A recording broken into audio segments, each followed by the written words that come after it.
Hello my students, how are you today? I hope you are all feeling well, staying safe and healthy. I'm Hassan Zainuri. Welcome to Public Speaking course. In this course, you are going to learn about audience analysis and listening. In this section of this chapter, I will talk about contextual factors in public speaking. First, let me tell you the learning objective of this lesson. After learning this lesson, students are able to first, describe contextual factors that should be considered when preparing speech. Second, answer questions to consider when planning presentation. Let's move on to the overview of this lesson. This is the outline of the topics in this video. First, contextual factors in public speaking. Second, questions to consider when planning presentation. Now, let's talk about the first main point in this lesson, which is about contextual factors in public speaking.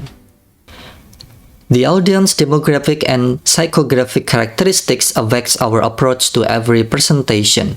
The context, include place and time, also matters. Here are some questions to think about when preparing our presentation.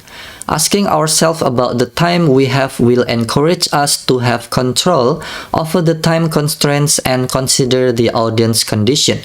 For example, engaging audience in physical moving or taking part in a part of the speech could be a good idea when the audience is likely to be tired.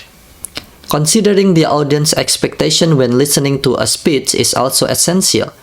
The audience has gathered because of a similar interest, purpose, and responsibility. So, what we do during speech should be relevant to the reason the audience is gathered. The other consideration is questioning ourselves about the physical space. Is it a typical boardroom with a long table and a dozen chairs? Or do the audience sit in a big sofa where they might become overly relaxed and comfy? Is it possible for the speaker to move around the venue and reach the audience closely? These factors will likely influence our delivery. When we speak in a big auditorium with a large audience, we may need to raise our volume or use a microphone, which may limit our opportunity to walk around and get closer to the audience. We may also need to directly communicate with a smaller and more intimate audience. The size of the audience can determine our decision to use visual aids or not. In conclusion, let me sum up the main point in this lesson. Contextual factors in public speaking and several questions that needs to be considered when preparing a speech have been explained in detail. That's the end of this lesson. See you on the next video.